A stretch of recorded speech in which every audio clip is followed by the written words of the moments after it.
Hello everyone. Good afternoon to all of you. कैसे हैं आप लोग?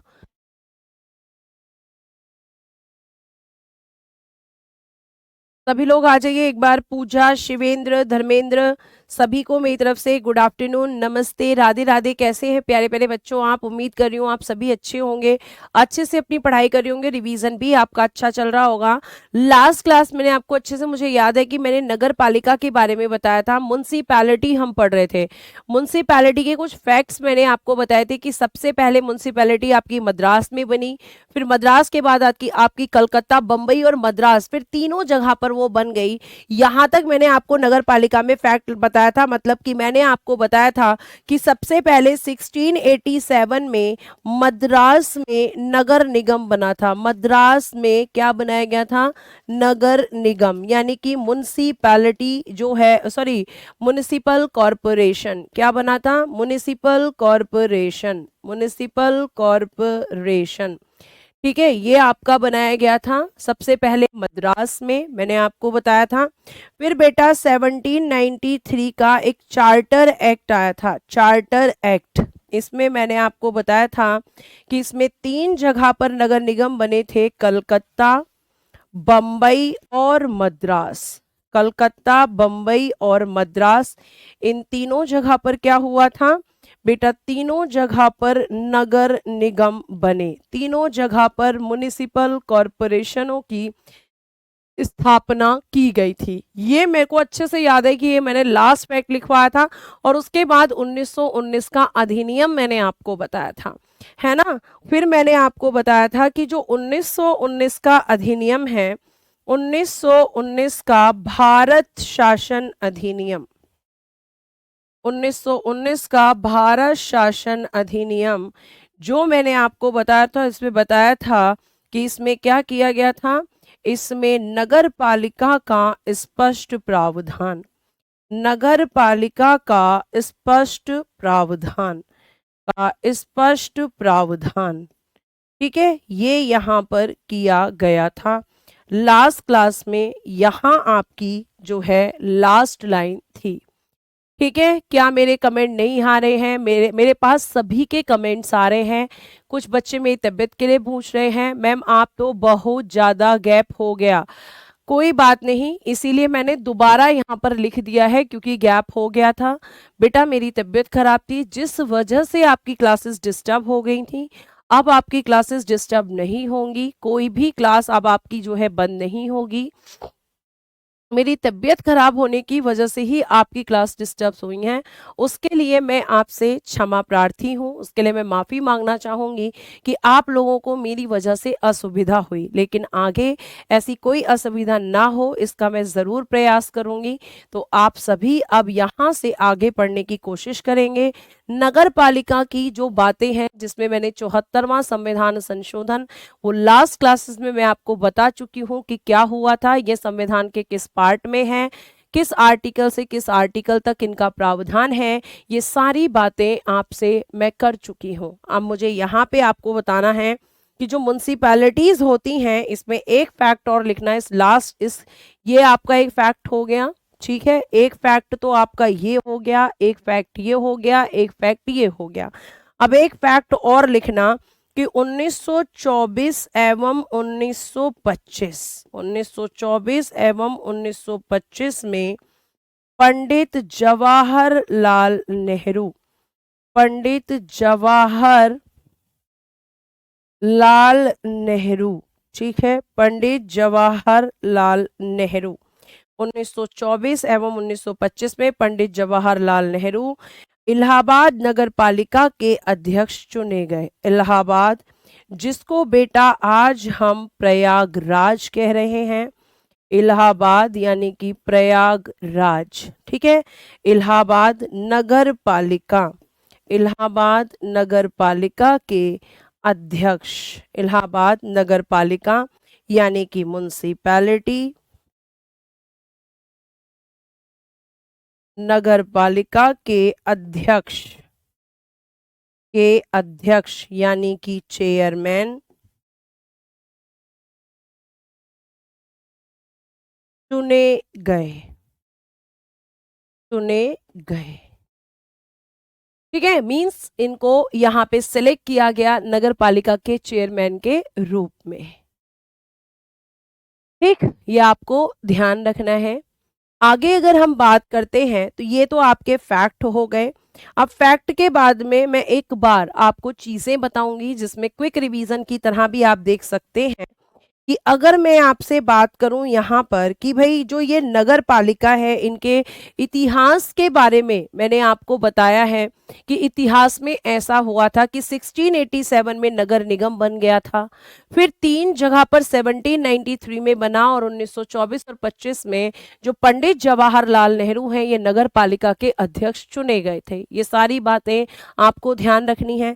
एक बार और मैं ये बता देती हूँ कि आप मुझे साथ साथ बताएंगे, ये बताइए क्योंकि गैप हो गया है, मुझे बताइए कि जो नगर पालिका है ये संविधान के किस पार्ट में है, किस भाग में है। मैंने आपको बताया था किस आर्टिकल से किस आर्टिकल तक इनके बारे में प्रावधान है, ये किस सूची का विषय है, किस सूची का विषय, सूची कौन सी है तो मैम राज्य सूची है, स्टेट लिस्ट है। इसके लिए कौन सी अनुसूची को जोड़ा गया तो 12वीं अनुसूची इसी से संबंधित है। 12th शेड्यूल, 12th शेड्यूल इसी से रिलेट करती है बेटा। और इस 12th शेड्यूल में इनके लिए 18 विषय यानी कि 18 सब्जेक्ट्स हैं। ठीक है, 18 विषय जिस पर ये काम करेंगी। स्टेट लिस्ट का सब्जेक्ट है यानी कि राज्य सरकार इनके लिए कानून बनाएगी। ठीक है,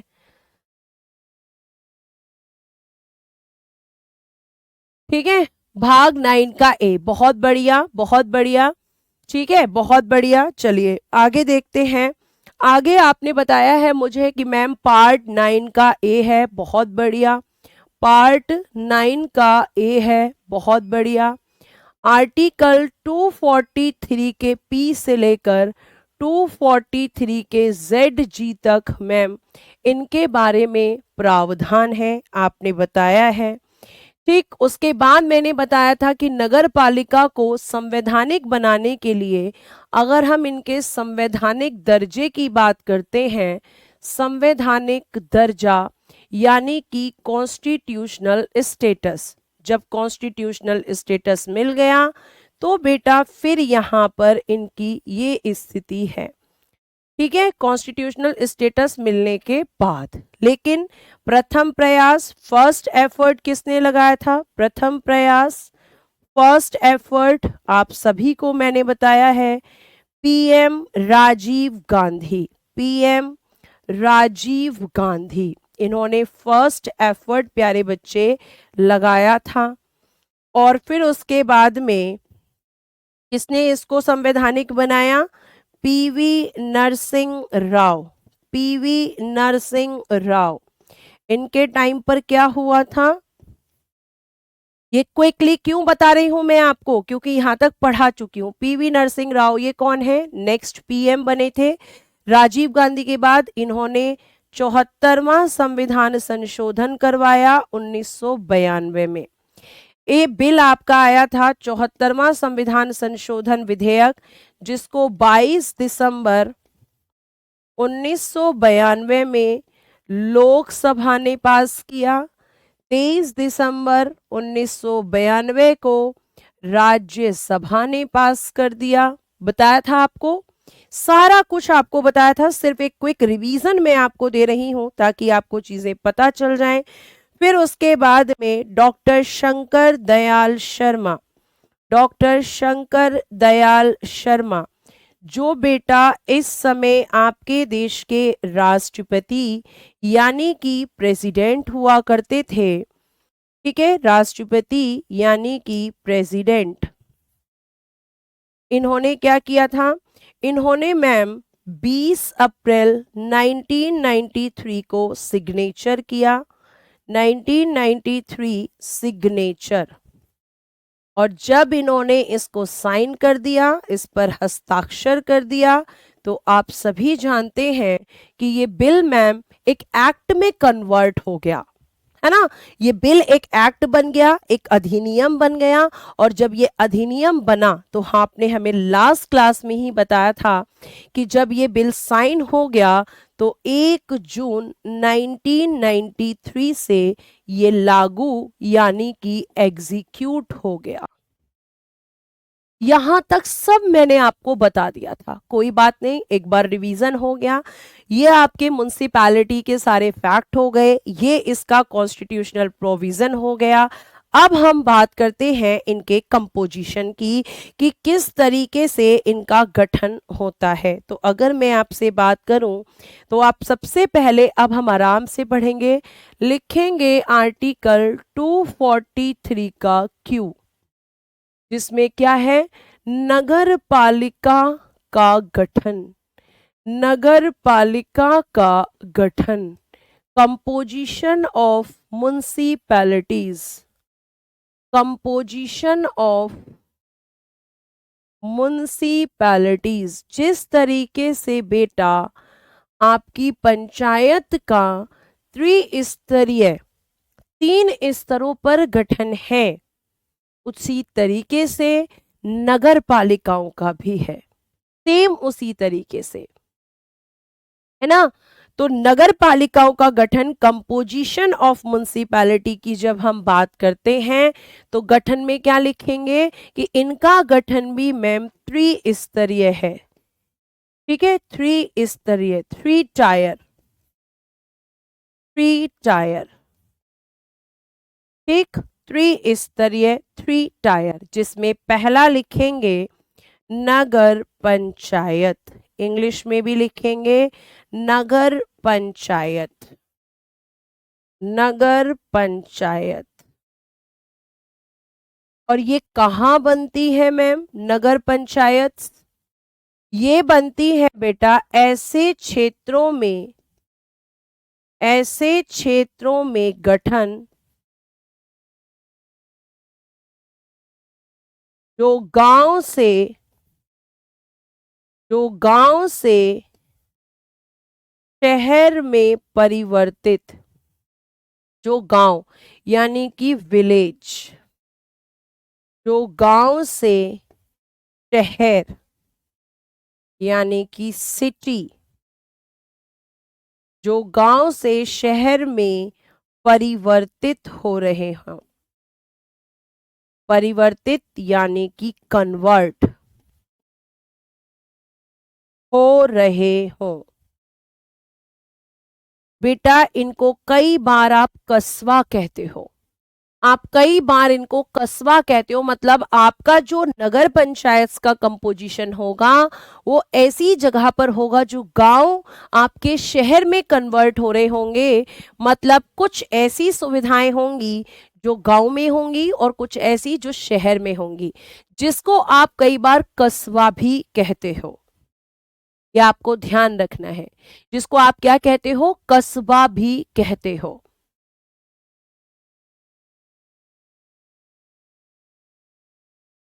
ठीक है, आपको ध्यान रखना है। तो ये आप क्या कहते हैं, आप इसको क्या कहते हैं, नगर पंचायत। किस जगह पर मैम, कस्बे में, मतलब ऐसी जगह जो ना प्रॉपर गांव है ना प्रॉपर शहर है।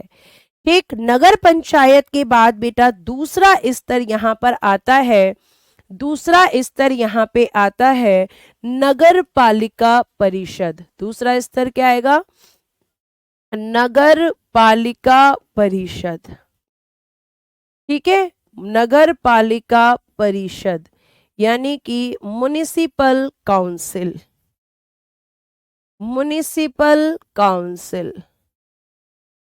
ठीक है, नगर पालिका परिषद। और ये कहाँ बनती हैं, तो आप लिखेंगे छोटे शहरों में गठन, छोटे शहरों में गठन, formed in small cities, English में लिखिएगा फॉर्म्ड इन स्मॉल सिटीज। छोटे शहरों में बनाई जाती है नगर पालिका परिषद। मतलब जो काम नगर पंचायत ऐसी जगह करेंगी जो गांव शहरों में कन्वर्ट हो रहे हैं।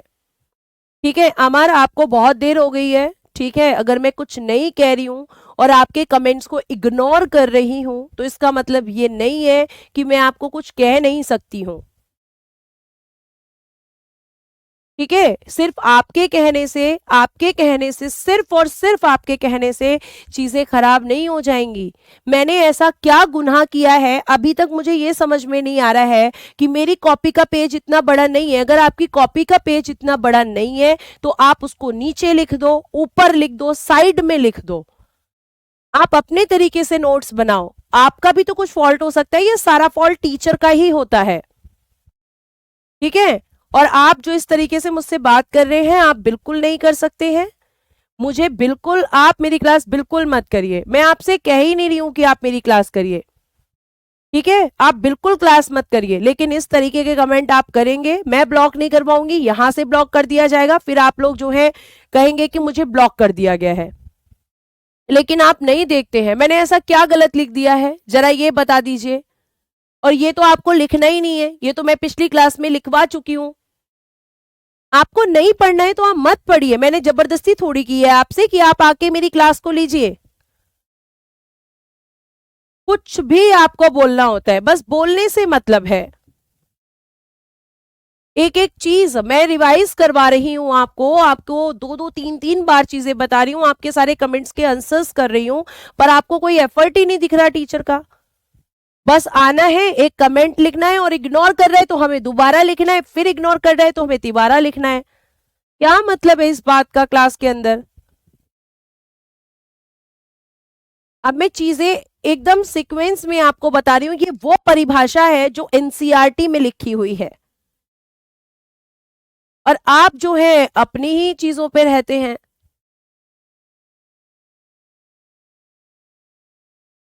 ठीक है, तो ये आपको ध्यान रखना है। स्कूल में भी यही करते थे, स्कूल में तुम्हारी हिम्मत ही नहीं होती होगी। अगर तुम अभी ऑफलाइन क्लास कर रहे होते तो भी तुम्हारी हिम्मत नहीं होती होती। हमें कमेंट करना है, बस कुछ भी लिख दीजिए। आपसे मैं बात करूंगी आज, आपका कांटेक्ट नंबर निकलवाऊंगी मैं, टेंशन ना लीजिए। ठीक है, आप ही से बात करूंगी मैं आज। नगर पालिका परिषद, और बेटा तीसरा होता है नगर निगम। ठीक है, तीसरा होता है नगर निगम, म्युनिसिपल कॉरपोरेशन।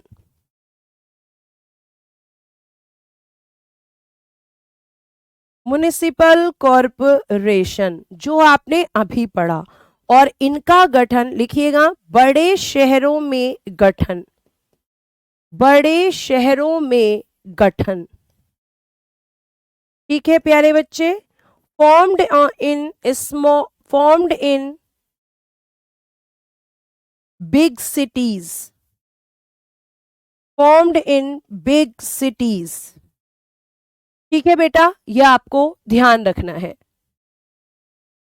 क्लियर है? तो जिस तरीके से मैंने आपको बताया था कि पंचायत के 3 स्तर होते हैं, सेम उसी तरीके से बेटा नगर पालिका के भी 3 स्तर होते हैं। 3 स्तरों पर इसका भी गठन होता है। जी, ये पॉलिटी बिल्कुल आपको आरपीएफ में भी काम आएगी, ये पॉलिटी आपको एसएससी के सारे एग्जाम्स में काम आएगी। आप जब पॉलिटी को बैठ के पढ़ेंगे और जब आप क्वेश्चन निकालेंगे तो आपको खुद पता चल जाएगा कि आपको कंटेंट में क्या दिया गया है, और आपने अपना जो कंटेंट लिया है वो बेटर है या नहीं है। प्रीवियस ईयर क्वेश्चंस को आप प्रैक्टिस कीजिए। और बेटा नोट्स कैसे बनाने हैं ये मैं बता सकती हूँ, लेकिन कॉपी में कैसे लिखना है ये मैं नहीं बता सकती। ये आप खुद से लिखिए, अब मैं कॉपी में थोड़ी ना लिखूंगी। ठीक है, तो ये आपको ध्यान रखना है। ये 3 आपके स्तर होते हैं, नगर पंचायत, नगर पालिका, नगर निगम। ये सबसे बड़ा होता है नगर निगम। ठीक है, और नगर पालिका परिषद उससे छोटा होता है, फिर सबसे छोटा नगर पंचायत होता है। जैसे गांव में ग्राम पंचायत होती है, फिर आपके डिस्ट्रिक्ट लेवल पर होती है, और आपके एक ब्लॉक लेवल पे होती है। तो सबसे बड़ा क्या हो गया? डिस्ट्रिक्ट लेवल वाला, फिर उसके बाद ब्लॉक लेवल वाला, और फिर होता है आपका गांव। और उसके बाद अगर हम शहरों में आते हैं तो शहरों में सबसे बड़ा नगर निगम, मतलब जहां बड़े शहर होते हैं वहां पे नगर निगम के नाम से जाना जाएगा, जहां छोटे शहर होंगे वहां पे नगर पालिका परिषद के नाम से जाना जाएगा, और जहां पर आपके कस्बे होंगे यानी कि ऐसी जगह जो क्षेत्र गांव से शहर में परिवर्तित हो रहे होते हैं वहां पर नगर पंचायत। ये आपको ध्यान रखना है, ठीक है, ये आपको ध्यान रखना है। बड़े शहर में गठन का क्या मतलब होगा, जैसे शाहिद अंसारी जी लखनऊ, गाजियाबाद, दिल्ली, ये सब बड़े शहर हैं, तो यहाँ पे नगर निगम बनेगा। अब ये काम क्या करेंगे, तो जो काम नगर निगम बड़े शहरों में करेगा वही काम नगर पालिका परिषद छोटे शहरों में, और नगर पंचायत ऐसे क्षेत्रों में जो कि गांव शहरों में परिवर्तित हो रहे होते हैं वहां पर। ये भी आपको ध्यान रखना है, ठीक है। तो बड़े शहरों में गठन का मतलब है कि जहां पर बड़े शहर होते हैं, जैसे दिल्ली, गाजियाबाद, लखनऊ एग्जाम्पल में आप लिख सकते हैं। तो बड़े शहर जहां पर जनसंख्या ज्यादा होती है वहां नगर निगम बनते हैं, यह आपको ध्यान रखना है। नगर निगम का कार्य क्या होता है, हरीश चंद्र कह रहे हैं, तो हरीश चंद्र जी जो काम गांव में पंचायत करती हैं वही काम शहरों में नगर निगम, नगर पालिका परिषद और नगर पंचायत करती हैं। जैसे शहरों में सफाई का काम नगर निगम का होता है और छोटे शहरों में नगर पालिका परिषद का, इसी तरीके से, ठीक है। और उसके अलावा इलेक्ट्रिसिटी जो बिजली है वो उसको ठीक से देखना, ये भी आपको ध्यान रखना है। कृष्णकांत गुज्जर जी ध्यान से मेरी बात सुन लीजिए, और मैं अभी किसी का कमेंट लेने वाली नहीं हूं और मैं नाम भी नहीं लूंगी, नाम भी नहीं लेने वाली हूं मैं, ठीक है। आप ये जो हरकतें करते हैं सिर्फ नाम के लिए करते हैं, और मैं अब लूंगी ही नहीं आपका नाम। मैम वर्तमान में भी यही प्रणाली है, जी कुणाल वर्तमान में भी यही प्रणाली है। तो आपको ध्यान रखना है, आपके यहाँ पर वाटर सिस्टम जो पानी की व्यवस्था होती है वो भी नगर पालिका देखती है। आपके यहाँ पे साफ सफाई का काम नगर पालिका या नगर निगम देखता है, मतलब नगर पालिका क्या है, इन तीनों का नाम है। जैसे आपकी पंचायत है तो पंचायत में अलग अलग स्तर हैं, सेम नगर पालिका में भी अलग अलग स्तर है। जैसे अगर मैं दिल्ली की बात करूं तो दिल्ली में नगर निगम है, तो नगर निगम के पास, जैसे अगर मैं बात करती हूं आपसे कि भाई अगर मैं आपसे बोलूं कि हमारे यहाँ पानी अच्छे से नहीं आ रहा है और मैं दिल्ली में रहती हूँ, तो नगर निगम से कंप्लेंट करेंगे, ठीक है। उसके बाद अगर मैं आपसे बात करूं यहाँ पर कि पानी की व्यवस्था करना, सफाई देखना, सरकारी स्कूलों में व्यवस्था कैसी है उसको देखना, ये सब काम नगर निगम के होते हैं। और कुछ जगह पर नगर निगम टैक्स भी लगाता है, तो वो टैक्स कलेक्शन का काम भी इसका होता है। काम भी मैं आपको बताऊंगी, अभी तो मैंने केवल स्ट्रक्चर आपको बताया है कि इस तरीके का स्ट्रक्चर होता है इसका। सबका काम एक ही होता है जी बेटा, सबका काम एक ही होता है, बस नाम अलग अलग होते हैं। नाम अलग अलग होते हैं। नगर निगम तो बड़े शहरों में नगर निगम कहा जाता है, छोटे शहरों में इसी नगर निगम को नगर पालिका परिषद किया जाता है, नगर पालिका परिषद कहते हैं, ठीक है, नगर पालिका परिषद। और कस्बों में इसे नगर पंचायत कहते हैं, ठीक है। ये आपको ध्यान रखना है। डिस्ट्रिक्ट में नहीं होता है बेटा, नगर निगम आपका शहरों में, बड़े शहरों में होता है। डिस्ट्रिक्ट कहां लिखा हुआ है, ठीक है, ये आपको ध्यान रखना है। ठीक, आगे चलते हैं। अब ये आपका इस तरीके का पूरा कंपोजिशन एक स्ट्रक्चर होता है। उसके बाद में हम बात करते हैं निर्वाचन की, यानी कि इलेक्शन की। निर्वाचन आपको मैं पहले ही बता चुकी हूं कि चाहे आप पंचायत की बात करें, चाहे फिर बच्चा आप नगर पालिका की बात करें, दोनों में डायरेक्ट इलेक्शंस होते हैं। तो सबसे पहले आप क्या लिखेंगे, सबसे पहले आप लिखेंगे डायरेक्ट इलेक्शन, ठीक है, डायरेक्ट इलेक्शन यानी कि प्रत्यक्ष निर्वाचन, ठीक है प्यारे बच्चों, प्रत्यक्ष निर्वाचन यानी कि डायरेक्ट इलेक्शन। अब आपको मैं पहले ही बता चुकी हूं कि डायरेक्ट इलेक्शन का मतलब होता है, प्रत्यक्ष निर्वाचन का मतलब होता है कि जनता वोट करेगी। क्या वोट करेगी, जनता वोट करेगी, मतलब जनता डायरेक्टली अपने जो यहाँ पे आपके कैंडिडेट्स होंगे जिनको आप पार्षद कहते हैं, आप क्या कहते हैं, पार्षद, मैम जी एक क्वेश्चन है, वैसे क्षेत्र जो शहर से गांव में परिवर्तित हो रहे हैं वहां कौन काम करता है? वहां पे बेटा सामने ध्यान से देखो, अगर आप देखोगे तो मैंने नगर पंचायत लिखा हुआ है, नगर पंचायत मैंने लिखा हुआ है। ठीक है, ये आपको ध्यान रखना है। मोनू चौहान जी सिलेबस जल्दी ही पूरा हो जाएगा, तबीयत खराब नहीं होती मेरी तो आपका सिलेबस कंप्लीट होने वाला होता। ठीक है, तो आपको ध्यान रखना है। तो आपको मैं यहाँ पे ये चीज इलेक्शन, तो डायरेक्ट इलेक्शन का मतलब है, मैं यहाँ लिख देती हूं कि नगर पालिकाओं में सभी पद, नगर पालिकाओं में सभी पद यानी कि ऑल पोस्ट सभी पद प्रत्यक्ष निर्वाचन, ठीक है, प्रत्यक्ष निर्वाचन यानी कि डायरेक्ट इलेक्शन, प्रत्यक्ष निर्वाचन द्वारा ही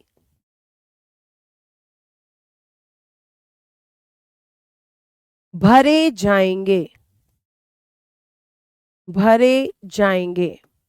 जितने भी पोस्ट बच्चा यहाँ होंगी सबके इलेक्शंस होंगे, और इलेक्शन में कौन वोट देने जाएगा? पब्लिक। जिस तरीके से आपने अभी समझा, ध्यान से सुनना मेरी बात, जिस तरीके से आपने ग्राम पंचायत मतलब गांव में समझा था कि एक गांव होता है, उस गांव में जो लोग रहते हैं और जिनका नाम उस लिस्ट में होता है, इलेक्टोरल लिस्ट में, वो वोट करते हैं। तो सेम नगर पालिकाओं के जब इलेक्शन होते हैं, अगर ये इलेक्शन किसी शहर में हो रहे हैं तो उस शहर को, मान लीजिए कि एक शहर है जिसका नाम है ए क्या माना है बच्चों? मैंने शहर माना है। अब इस शहर को क्या किया जाएगा? इस शहर को वार्डों में विभाजित क्या करेंगे? हम लिख देंगे यहां पर, थोड़ा सा और बड़ा बनाती हूं ताकि आपको समझ में आए। ए एक शहर है, ठीक है। अब जब इलेक्शन होंगे तो इस शहर को बेटा वार्डों में विभाजित किया जाएगा, जैसे पंचायत को किया था, वार्डों में विभाजित कर दिया जाएगा, बहुत सारे वार्ड बनाए जाएंगे, ठीक है, इस तरीके से विभाजित किया जाएगा।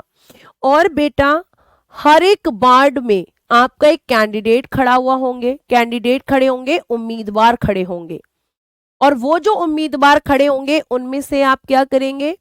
आप उनमें से किसी एक कैंडिडेट को आपने वोट दिया और जिता दिया। मैम वोट कौन देगा? तो बेटा जो ए शहर है, इस शहर में जो लोग होंगे उनके नाम मतदाता सूची में होंगे, जिनके नाम मतदाता सूची में होंगे, इलेक्टोरल लिस्ट में होंगे, इलेक्टोरल लिस्ट, वही व्यक्ति यहां पर वोट करने जाएंगे। ये ध्यान रखना, जिस शहर के वो लोग होंगे वहां पे, जैसे दिल्ली है तो दिल्ली में जब नगर निगम के इलेक्शन होंगे तो दिल्ली को वार्ड में डिवाइड किया जाएगा, और फिर हर वार्ड में जो लोग उस इलेक्टोरल लिस्ट के अंदर नाम मेंशन होगा कि कौन लोग किस क्षेत्र में आ रहे हैं, तो उस क्षेत्र के लोग अपने वार्ड मेंबर को इलेक्ट करेंगे, और ये जो वार्ड मेंबर होगा इसको क्या बोला जाता है? आपने सुना होगा, इसको पार्षद बोला जाता है, ठीक है। यानी कि यहां से पार्षद चुनकर आता है, पार्षद इलेक्ट होता है। अब मैं आपको बता दूं यहां पे कि जैसे आप प्रधान कहते हैं, ठीक है, ऐसे यहां पर भी एक हेड होते हैं, कहीं पे वो हेड इलेक्ट होते हैं और कहीं पर अगर मैं बात करूं तो कहीं पर उनको क्या किया जाता है? मनोनीत किया जाता है, या हम ये कह सकते हैं कि जो वार्ड पार्षद होते हैं वो अपने आप अपने हेड को चुनते हैं। तो इनकी प्रक्रिया अलग अलग होती है, और कारण मैंने पहले ही बताया था, क्योंकि ये राज्य सूची का विषय है और राज्य विधानमंडल अपने अनुसार चीजों को परिवर्तित कर सकते हैं। मैडम जी नगर निगम और नगर पालिका वोट के हिसाब से बनते हैं या शहर के हिसाब से? बेटा शहर और गांव, मतलब शहर को भी देखा जाता है कि बड़ा शहर है, छोटा शहर है या ऐसी जगह है जो कि एक कस्बा है, उसको देखते हुए, और वहां पर भी पॉपुलेशन देखी जाती है, ऐसा नहीं है। ठीक है, बड़ा शहर आप कैसे अनाउंस करें, जाहिर सी बात है पॉपुलेशन के बेस पे ही तो आप बड़ा शहर कह रहे हैं। बंबई हो गया, दिल्ली हो गया, गाजियाबाद हो गया, लखनऊ हो गया, यहाँ पे जनसंख्या ज्यादा है, तो जनसंख्या तो देखी जाती है। जब जनसंख्या आप देखोगे कि ज्यादा है या कम है, जब गांव, सॉरी बार बार गांव निकल रहा है, शहर, जब शहर, आप किसी शहर को बड़ा शहर कह रहे हो, क्यों कह रहे हो, क्योंकि वहां पे लोग बहुत ज्यादा रहते हैं। ठीक है, वहां का क्षेत्रफल भी ज्यादा है, तो जनसंख्या तो देखी ही जाती है, ऐसा नहीं कि जनसंख्या नहीं देखी जाती है। हाँ, उसको हम चेयरमैन कहते हैं, तो ये अपना चेयरमैन खुद से चुनते हैं, कई जगह पे खुद से चुनते हैं और कई जगह पे चेयरमैन का भी इलेक्शन होता है। ठीक है, ये आपको ध्यान रखना है। क्लियर है, आगे चल सकते हैं।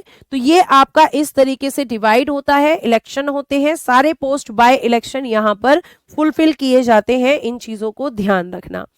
फिर बेटा इनमें पंचायतों की तरह आपके नगर पालिकाओं में भी आरक्षण है, तो हेडिंग देंगे नगर पालिकाओं में आरक्षण, नगर पालिकाओं में आरक्षण, नगर पालिकाओं में आरक्षण।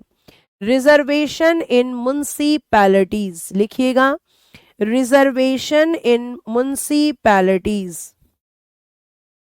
रिजर्वेशन इन म्युनिसिपैलिटीज।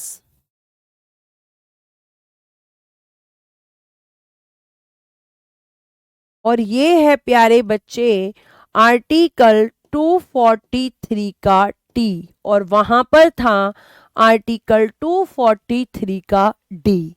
यहां पर भी सेम लोगों को रिजर्वेशन दिया जाता है। यहां पर भी अगर अब किसी बच्चे को लग रहा हो कि मेरी कॉपी छोटी है, तो आपको ये अपनी कॉपी में नहीं बनाना है, ये सिर्फ और सिर्फ आपको समझाने के लिए था। ठीक है, सिर्फ और सिर्फ आपको समझाने के लिए था। ठीक, अब ध्यान से सुनिए आगे। आर्टिकल 243 का टी, इसमें क्या है, रिजर्वेशन। रिजर्वेशन किसके लिए, किस किस के लिए है, तो सेम लिखेंगे, एससी, एसटी और बेटा फीमेल्स, यानी कि महिलाएं, इन सभी को क्या दिया गया है, रिजर्वेशन। महिलाओं के लिए बेटा 33%, सेम पंचायत की तरह 33%, और इनको जनसंख्या के आधार पर, जनसंख्या के आधार पर, बेस्ड ऑन पॉपुलेशन लिखिएगा, बेस्ड ऑन पॉपुलेशन, जनसंख्या के आधार पर। सेम मैंने आपको पंचायत में बताया था कि पंचायत में भी रिजर्वेशन है और आपकी म्युनिसिपैलिटीज में भी रिजर्वेशन है, सेम पर्सन्स को है, लेकिन यहां आर्टिकल अलग है और वहां आर्टिकल अलग है। मैंने आपको पहले ही बोला था कि अगर आपने नगर मतलब अगर आपने गांव पंचायत को अच्छे से पढ़ लिया, तो फिर आप नगर पालिका को भी अच्छे से पढ़ लोगे। तो वुमेन को वहां पर भी 33% था प्यारे बच्चे, और यहां पर भी 33% ही है। कोई भी स्टेट अगर चाहता है तो वो अपने यहाँ इस रिजर्वेशन को इंक्रीज कर सकता है, लेकिन म्युनिसिपैलिटीज में किसी भी स्टेट ने जो है इसको इंक्रीज नहीं किया है, नहीं बढ़ाया है फीमेल रिजर्वेशन को, लेकिन वहां पर बढ़ा दिया गया है। वहां पे मैंने आपको बताया था कि कुछ ऐसे स्टेट हैं जहां 50% तक रिजर्वेशन दिया गया है। ठीक है, यह आपको ध्यान रखना है। क्लियर है, आगे चलते हैं। ये रिजर्वेशन हो गया, उसके बाद आपको मैंने बताया है कार्यकाल, कार्यकाल यानी कि टेन्योर। और जब हम कार्यकाल की बात कर रहे थे तो मैंने सिंपल बताया था कि प्रथम बैठक या अधिवेशन, ठीक है, प्रथम अधिवेशन ही लिख लो आप, प्रथम अधिवेशन यानी कि फर्स्ट सेशन, जिस दिन इसकी फर्स्ट सेशन होता है, प्रथम बैठक होती है, ठीक है, प्रथम अधिवेशन से 5 वर्ष, 5 वर्ष यानी कि ईयर्स, 5 years तक बेटा इनका टेन्योर होता है। किस दिन से?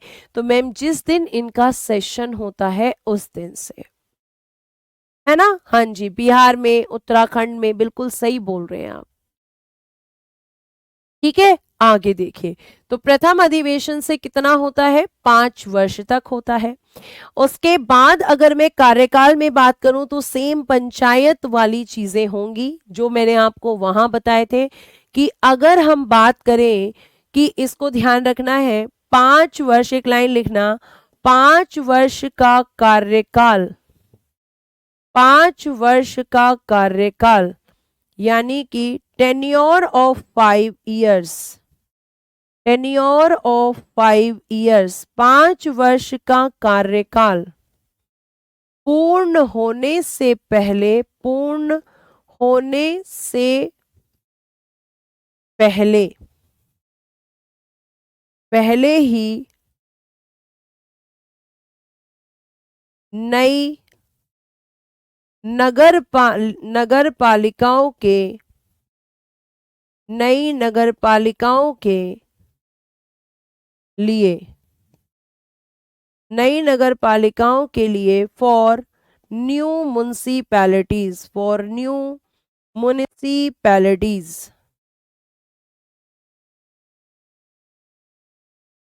नई नगर पालिकाओं के लिए निर्वाचन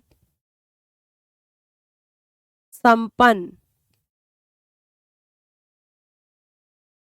कंडक्ट ऑफ द इलेक्शन,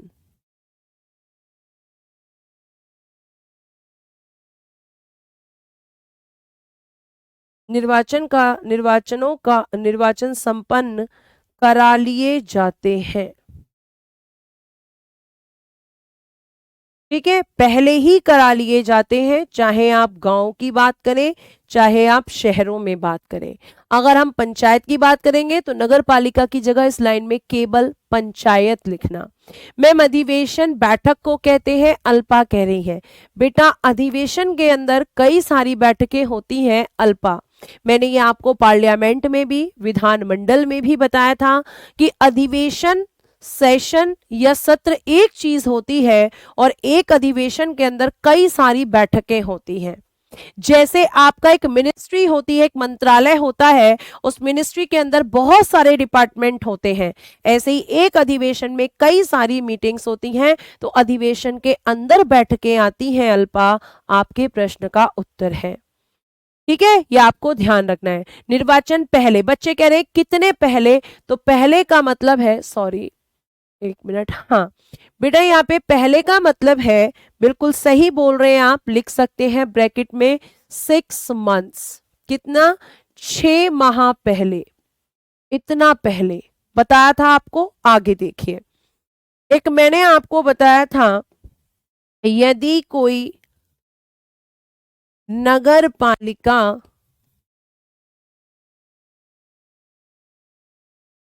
अपने कार्यकाल,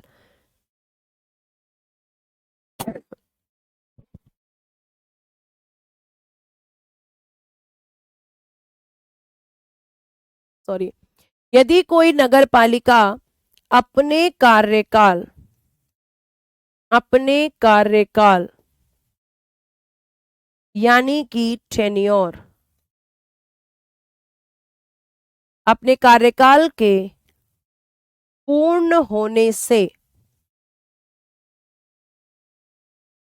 6 माह पहले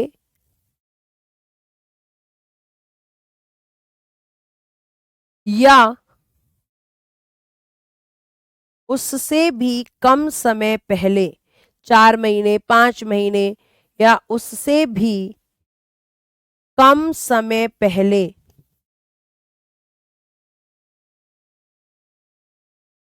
भंग होती है, भंग या विघटित यानी कि डिसॉल्व, भंग होती है, तो नई नगर पालिका, तो नई नगर पालिका, ठीक है, तो नई नगर पालिका का, नगर पालिका का गठन 5 वर्ष के लिए होगा, 5 वर्ष के लिए होगा। ठीक है, आपको बताया था मैंने कि अगर 6 महीने या 6 महीने से कम का समय होता है तो हमेशा जो नई नई नगर पालिका बनेगी वो 5 वर्ष के लिए बनेगी।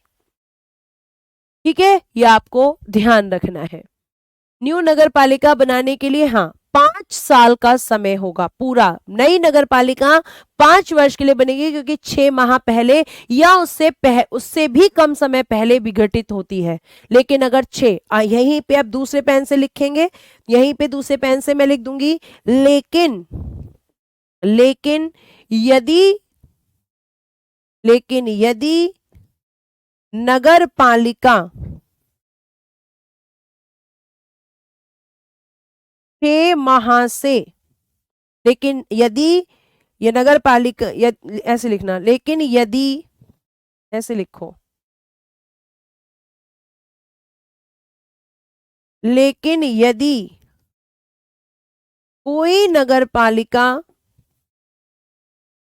लेकिन यदि कोई नगर पालिका अपने कार्यकाल के पूरा होने से 6 माह से अधिक पहले, 6 माह से अधिक, 6 माह से अधिक समय पहले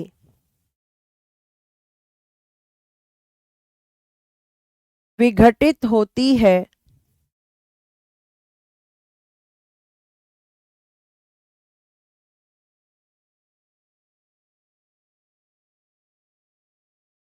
तो नई नगर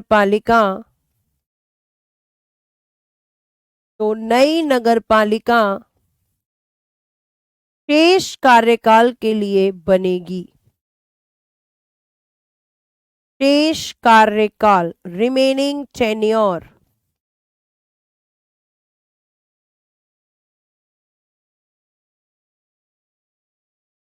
शेष कार्यकाल रिमेनिंग टेन्योर के लिए बनेगी। पंचायत में मैंने एग्जाम्पल देके समझा दिया था और यहां पे बेटा मैंने लिखकर बता दिया।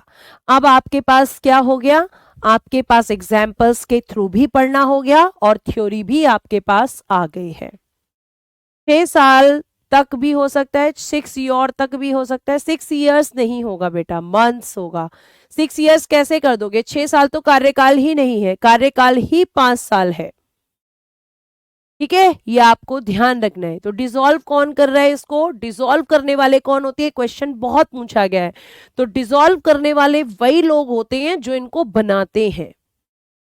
से आपके अगर पंचायत की बात करें तो ग्राम सभा उस पर कंट्रोल करती है और यहाँ पे कौन करेगा, तो जो लोग उनको वोट देंगे पार्षदों को। देखो क्या होता है, जैसे आप ऐसे समझो कि मान लो कोई पार्षद है, जैसे आपने क्या किया, एक शहर था, इसमें बहुत सारे हमने वार्ड बनाए। अब एक वार्ड है, यहां से एक पार्षद बना है राम, ठीक है, राम की जगह कोई और नाम ले लेते हैं मोहन। मोहन इस वार्ड के पार्षद हैं, यहां से ये पार्षद इलेक्ट हुए हैं। तो मोहन की ये ड्यूटी है कि जो इनका वार्ड है वहां पे कोई भी दिक्कत नहीं आनी चाहिए। और अगर कोई दिक्कत होती है, जैसे वहां पानी नहीं आ रहा है या लाइट की समस्या हो रही है या वहां पे कोई बीमारी जो है, कोई डिसीज जो है वो बहुत ज्यादा फैल रही है, तो यहाँ के इस वार्ड के जो लोग होंगे वो मोहन के पास जाएंगे अपनी समस्या को लेकर। लेकिन अगर मैं आपसे ये बोलूं कि ये तो वार्ड की समस्या हो गई तो मोहन के पास आएंगे। अब इस वार्ड में यहाँ पे जो है सोहन बने हुए हैं, इस वार्ड से यहाँ पर रमा बनी हुई है, इस वार्ड से यहाँ पर अंकित बने हुए हैं, ठीक है। इस वार्ड से यहाँ पर आप नाम ले लो कि यहाँ पे आपके जो है रोहन बने हुए हैं, रोहन। तो ये अलग अलग पार्षद हैं। ये अलग अलग पार्षद तब अलग अलग काम करेंगे जब केवल इनके वार्ड की समस्या होगी। इनके वार्ड में समस्या है तो ये अलग अलग डिसीजन लेंगे। लेकिन जब समस्या पूरे शहर की हो जाए, मान लो कि कोई डिसीज है, वो केवल एक वार्ड में या दो वार्ड में या तीन वार्ड में नहीं है, वो पूरे शहर में है, तो इन पार्षदों की एक समिति बनेगी, एक कमेटी बनेगी और फिर वो उस प्रॉब्लम का सॉल्यूशन निकालेगी। तो जब पूरे शहर में समस्या होगी, सारे पार्षद मिलकर काम करेंगे। और आपको बता दूं कि यहां पे एग्जीक्यूट करने के लिए अलग ऑफिसर्स होते हैं जिनको सरकार अपॉइंट करती है। ये केवल बताते हैं लेकिन एग्जीक्यूट करने वाला कोई अलग होता है। नगर निगम या नगर पालिका परिषद कोई छोटी मोटी संस्था नहीं है, वहां पे बहुत सारे लोग काम करते हैं। मैम अगर 8 महीने पहले भंग होगी तो भी रिमेनिंग टेन्योर के लिए बनेगी, मैंने पहले ही बताया था विपिन, ठीक है। तो ये आपको ध्यान रखना है, ठीक है। तो ये पार्षद क्या करते हैं, जब समस्या इनके क्षेत्र की होती है तो केवल अपने क्षेत्र में काम करते हैं, लेकिन जब समस्या पूरे शहर में होगी तो पार्षद मिलकर एक समिति बनाएंगे, वो समिति डिसीजन लेगी और आपको मैं ये बता दूं कि फिर वो पूरे समस्या का समाधान करेंगे। और समाधान करने के बाद उनको एग्जीक्यूट करने के लिए अलग ऑफिसर्स होंगे, जिनकी अगर मैं आपको बात करूं यहां पर, तो यहां पे आपके वो ऑफिसर्स सरकार के द्वारा डायरेक्टली नियुक्त किए जाएंगे, अपॉइंट किए जाएंगे। मैम फीमेल में एससी एसटी ओबीसी जनरल सभी आते हैं या सिर्फ एससी एसटी को रिजर्वेशन है? नहीं, फीमेल मतलब फीमेल, यहाँ पे जनरल भी आएंगी, एससी एसटी और ओबीसी भी आएंगी। फीमेल मतलब फीमेल, मैंने कहा लिखा हुआ है यहाँ पे कि केवल एससी एसटी को। एससी एसटी में आपके मेल और फीमेल दोनों होंगे, लेकिन फीमेल्स में केवल फीमेल्स ही आएंगी, वो फिर किसी भी कास्ट की हो, कोई फर्क नहीं पड़ता है।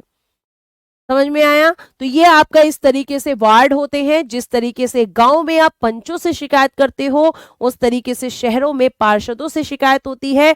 एक क्षेत्र से एक पार्षद होता है, जिस क्षेत्र से जो पार्षद होगा उस क्षेत्र की समस्या का निवारण वही करेगा बेटा,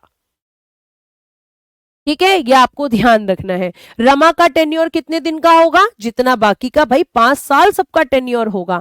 मैंने बोला ना कि नगर पालिका में जितने भी आपके लोग होंगे वो सारे के सारे 5 साल के लिए इलेक्ट होते हैं। 8 माह बाद भंग हो जाएगी तब भी, हाँ तब भी बेटा 6 महीने से ज्यादा का नहीं होना चाहिए, यही आपके संवैधानिक प्रावधान है।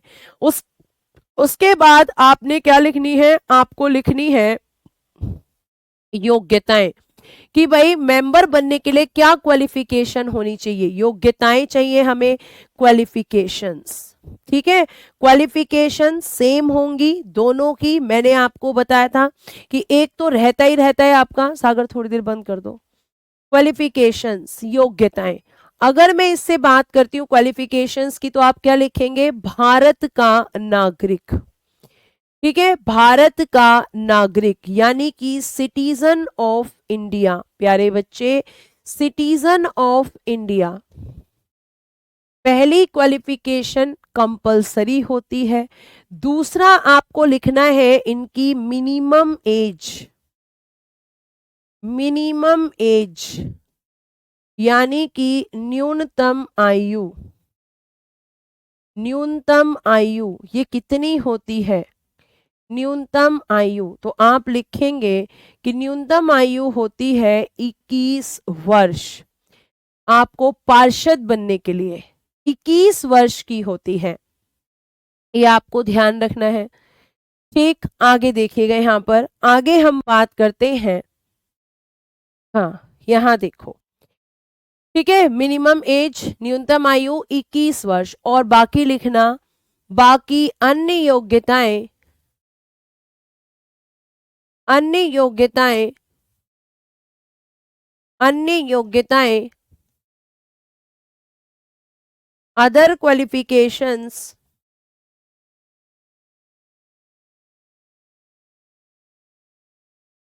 अन्य योग्यताएं जो राज्य विधानमंडल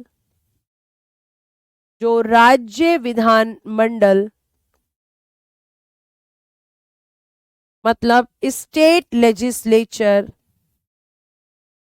जो राज्य विधानमंडल विधि बनाकर विधि द्वारा जो राज्य विधानमंडल विधि द्वारा बाय द लॉ विधि द्वारा बाय द लॉ निर्धारित करे, निर्धारित यानी कि डिटरमाइन, डिटरमाइन निर्धारित करे। ठीक है बच्चों, ये आपको ध्यान रखना है। ठीक, ये आपको पता होना चाहिए। बाकी क्वालिफिकेशन हर स्टेट का लेजिस्लेचर जो है वो अपने हिसाब से डिसाइड कर सकता है, ये सब आपने पढ़ा हुआ है। अयोग्यताएं, अब हमें देखना है कि नगर पालिकाओं के कार्य, नगर पालिकाओं के कार्य,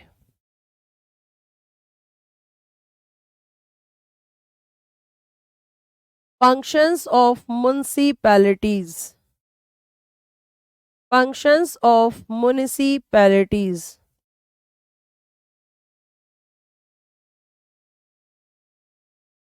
ठीक है, क्या फंक्शंस होंगे तो लिखना,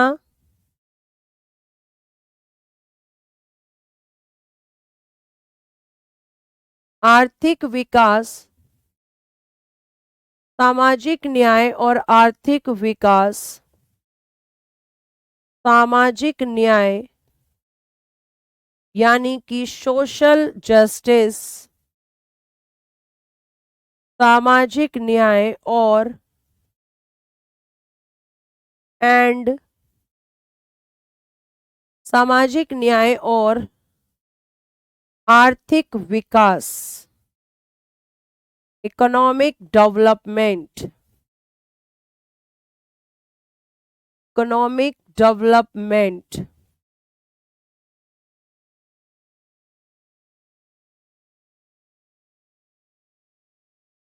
के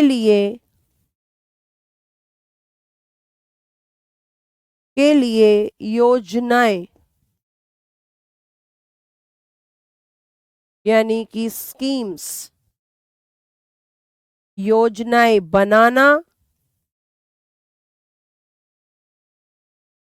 ऐसे लिखो, योजनाएं बनाना, schemes, prepared schemes, prepared schemes, योजनाएं बनाना और एंड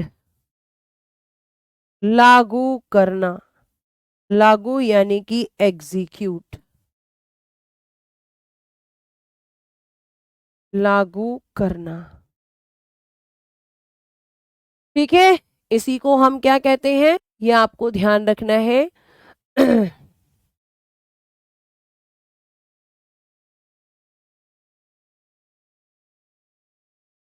ठीक है, ये आपको ध्यान रखना है, एग्जीक्यूट करना। मैम किस अनुसूची में इसके कार्य दिए गए हैं, हरिश्चंद्र आर्या, मैंने पहले ही स्लाइड पे बताया है कि 12वीं अनुसूची में इनके विषय दिए गए हैं। कोई बात नहीं, लेकिन मैं यहां पर भी इसको दोबारा लिखूंगी। ये और दूसरा 12वीं अनुसूची, 12वीं अनुसूची यानी कि 12th शेड्यूल, 12वीं अनुसूची 12th शेड्यूल, 12वीं अनुसूची में दिए गए 18 विषयों, दिए गए 18 विषयों पर कार्य करना।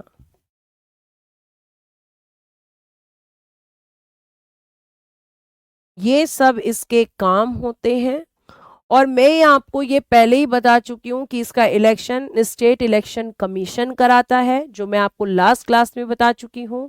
और ठीक है, कोई बात नहीं अमरजीत, ठीक है, आपकी सॉरी मैं एक्सेप्ट कर लेती हूँ, लेकिन आपसे ही नहीं, मैं आपके अलावा और भी जितने बच्चे हैं क्लास में, आप टीचर को कम से कम अच्छा नहीं बोल सकते तो इतना भी बुरा मत बोलो, क्योंकि इतना बुरा नहीं होता है टीचर।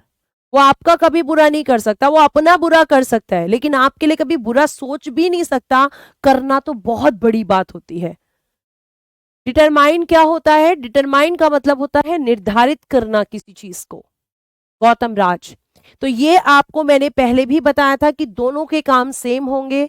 स्टेट इलेक्शन कमीशन और स्टेट फाइनेंस कमीशन दोनों के लिए काम करते हैं, दोनों के अलग अलग आर्टिकल्स होते हैं, आपको बता चुकी हूं। आज ये खत्म होता है। कल की क्लास में बच्चा मैं स्टार्ट करूंगी सुप्रीम कोर्ट, और सुप्रीम कोर्ट से रिलेटेड आपके जो भी प्रश्न एग्जाम में आते हैं उन पर डिस्कस करूंगी। आज के लिए मैं इतना ही, धन्यवाद, bye bye, take care and good day.